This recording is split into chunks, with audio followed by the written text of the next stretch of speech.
I think the smoke alarm battery's dead, June said, staring up at the ceiling like it had personally insulted her. It was a stupid thing to fixate on. We were sitting in the middle of 1,000 square feet of silence, and all she could talk about was a smoke alarm. I didn't answer.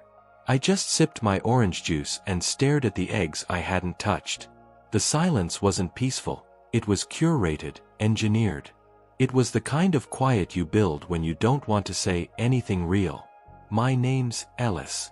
I'm 41 years old, and I run a forensic imaging lab in Flagstaff, Arizona.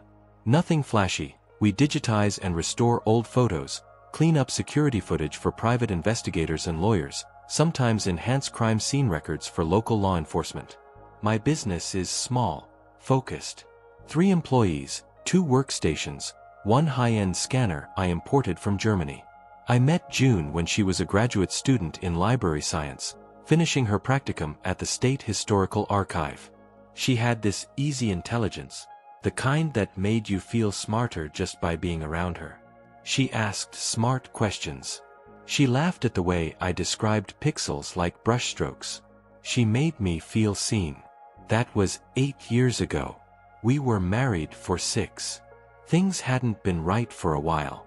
That happens, I guess. But there's a difference between growing apart and being quietly shoved away. Lately, I felt like a spare chair in my own house, something that used to be useful but now just took up space. June didn't fight. That's what made it so hard to spot. She didn't yell or accuse. She just stopped sharing things, thoughts, decisions, glances. And when her brother Morgan moved in, just for a few weeks after a bad breakup, she acted like I was being unreasonable for asking when he'd be leaving. Morgan was slick. Always had a Bluetooth in his ear, always talked like he was mid-negotiation. Some kind of strategic advisor for a wellness startup, though I never once saw him actually work. He slept late, stayed out late, and managed to turn every conversation into a TED Talk about underutilized potential. "You ever think about scaling?"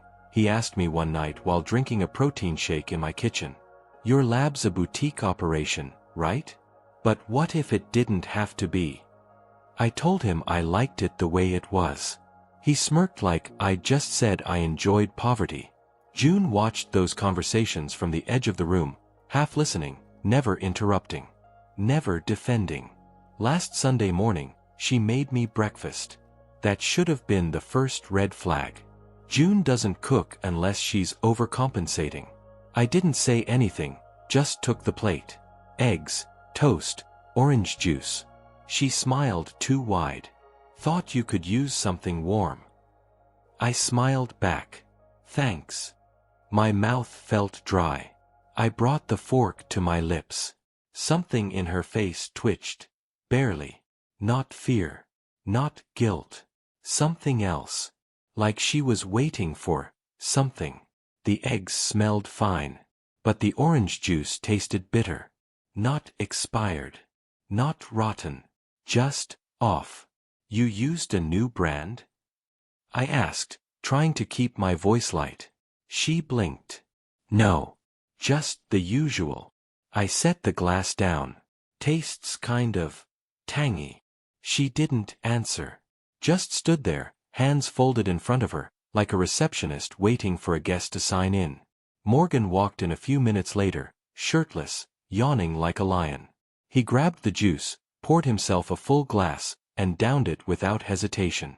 June's eyes widened for half a second, then narrowed again. Controlled.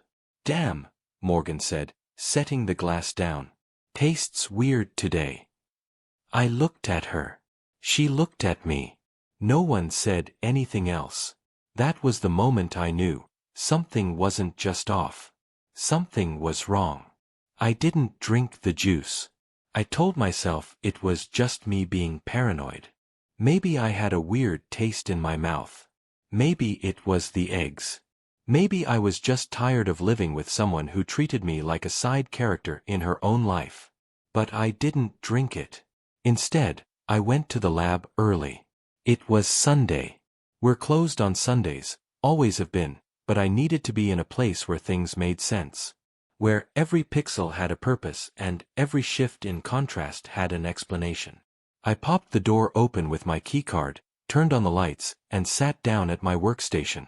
And then, without really deciding to, I took a swab of the inside of the orange juice glass. Just a quick surface sample from the rim.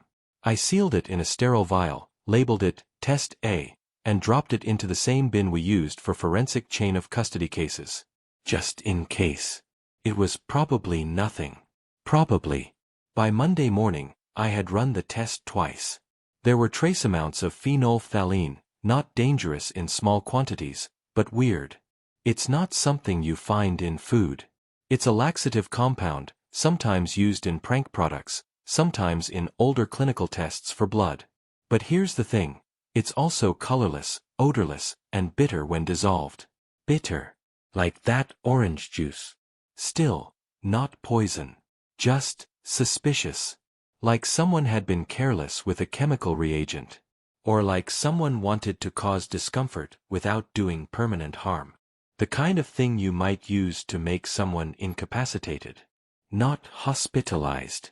Just slow, unreliable, weak. By Tuesday, I'd convinced myself I was imagining things. That's what gaslighting looks like when you're doing it to yourself. Maybe I'm overreacting, maybe I'm reading into things, maybe I'm just tired. But Wednesday morning, I came home from work and noticed my home office door was cracked open. I always shut that door. Always.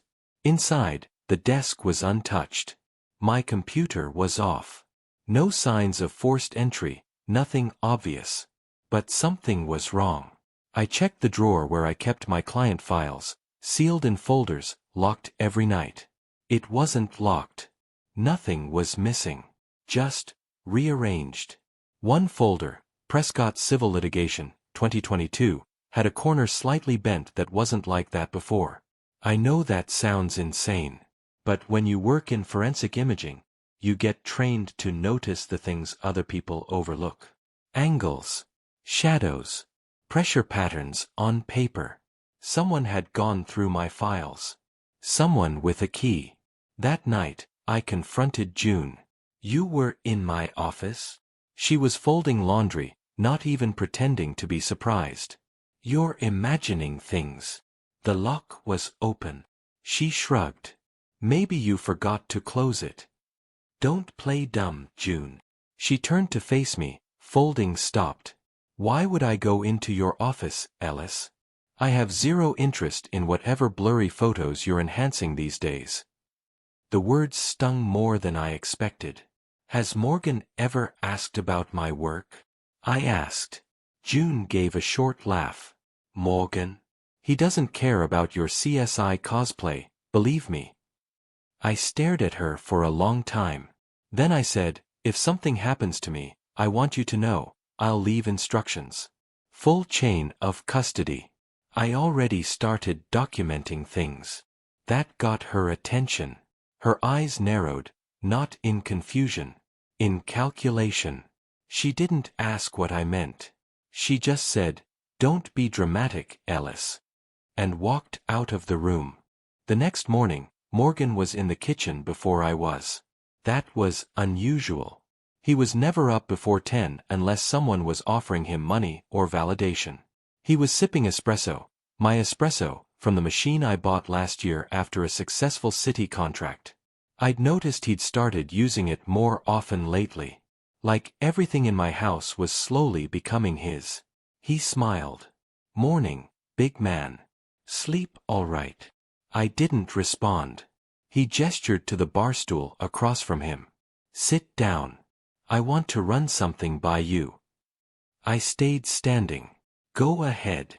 Morgan exhaled through his nose like he was about to say something brilliant. You ever hear of Raytheon Nova Group? No. They're a private firm. Data cleanup, digital forensics, chain of custody reconstruction. A little more scale, a little more reach. They've been buying up boutique labs across the Southwest. Flagstaff's a blind spot for them. You could be the keystone. He paused for effect. He was good at that, pausing just long enough to make you feel like you're the one who doesn't get it yet. I said nothing. They want to talk to you, he added. Through me. I told them about your shop. Told them it was solid. Underutilized, but solid. I leaned on the counter. You're brokering my lab now? He held up both hands. Not brokering. Just facilitating. Look, you're good at what you do, Ellis. But you're sitting on a pile of niche value that isn't scaling. These guys can take what you've built and plug it into a real infrastructure. Did June ask you to do this? He hesitated. A flicker of doubt. Then, she's concerned.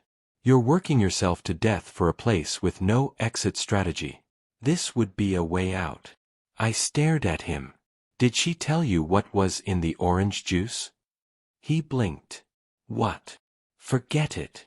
Morgan tilted his head, mock sympathy on his face. You think we're out to get you, huh? No, I said. I think you're trying to sell something that doesn't belong to you. He smiled, calm as a serpent. Come on, man. You think this place is sustainable? You're one mistake away from a lawsuit. One missed deadline from losing your city contract. Don't you want to rest? Rest. That was a new angle. Do they know you're sleeping in my guest room while you pitch selling my company? I asked. He stood up and drained his espresso. They know I recognize value when I see it. Then he left, calm and casual, like we'd just discussed what to order for lunch. Later that day, I checked my business email and found something strange. A forwarded message. From June's account. It was a .pdf labeled Asset Summary, Ellis Forensics. The document listed my equipment, average monthly revenue, client retention rates, even my home address. It had been sent to info@raytheon-nova.com, with the subject line, Initial Overview, Contact through Morgan. The timestamp was from 3 days ago, before the orange juice. That night, I didn't go home. I told June I had a late batch of archival work and wouldn't be back until morning. She didn't ask which client. She didn't ask anything, actually. Just said, don't forget to eat something, and went back to scrolling on her phone. I slept at the lab. First time I'd done that since the early days, back when I was still sleeping on an air mattress next to the mainframe rack and living off gas station granola bars. I didn't sleep much, but I wasn't there to rest. I was there to secure everything.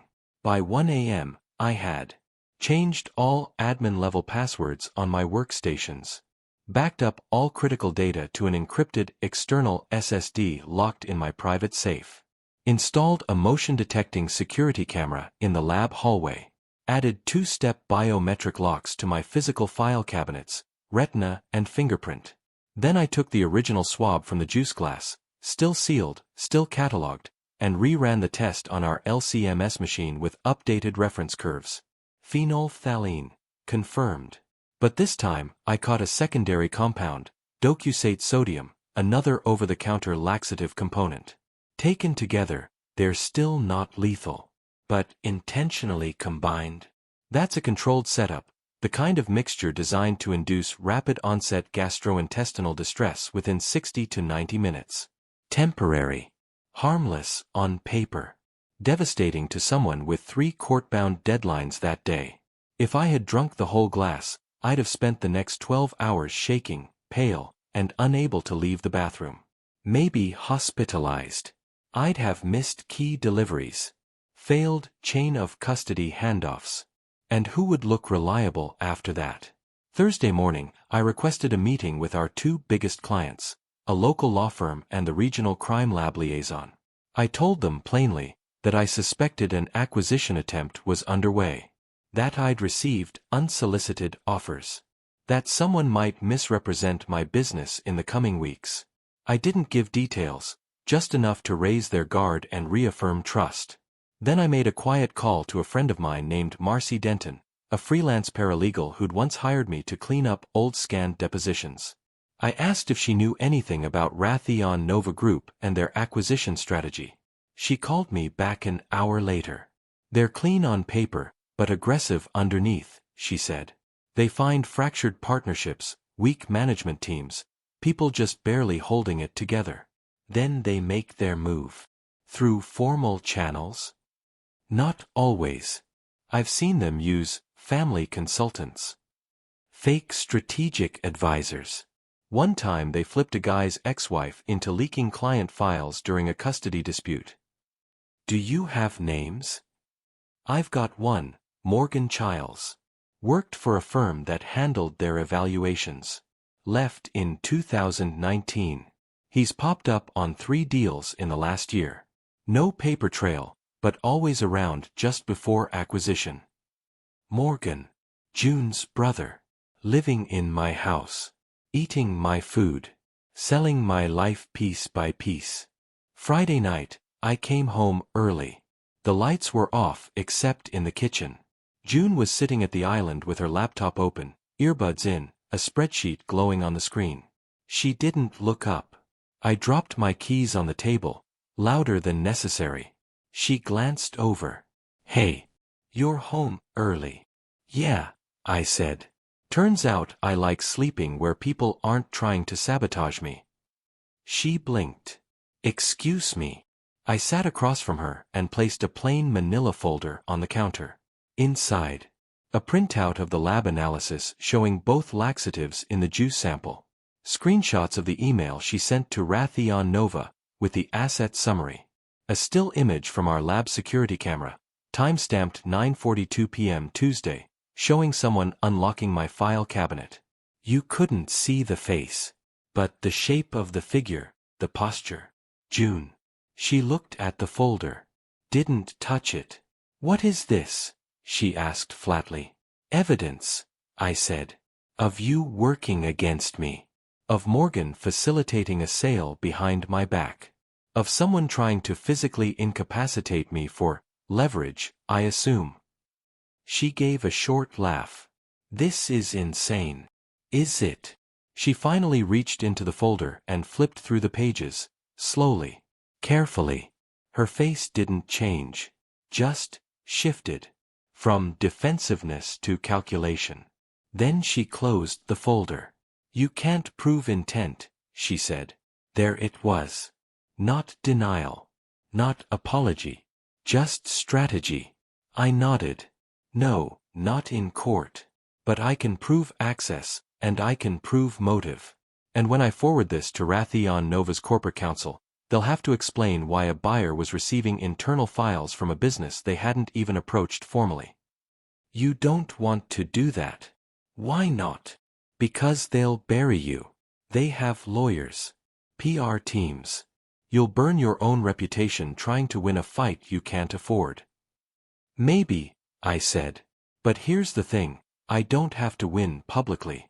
I just have to make it not worth it for them. June stared at me. I stared back. Then I added, Morgan's name is on 3 previous cases involving acquisition manipulation. You want to bet your career on a guy who sleeps till noon and pitches corporate espionage between protein shakes. A beat passed. She stood up, walked to the sink, and braced both hands on the edge of the counter. Her back to me. Why couldn't you just sell? She said quietly. Why couldn't you just be tired?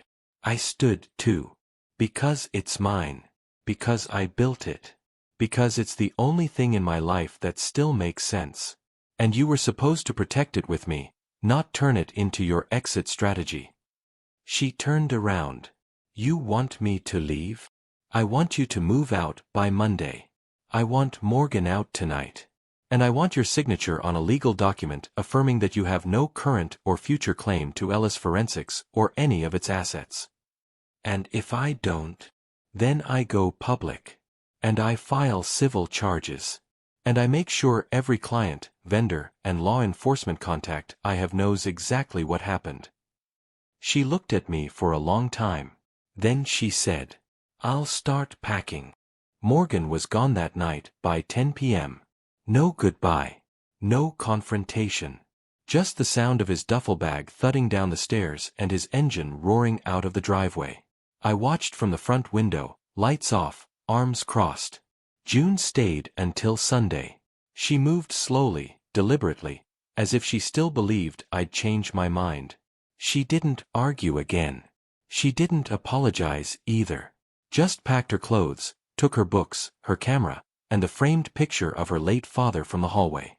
Everything else, the furniture, the kitchenware, the espresso machine, she left behind.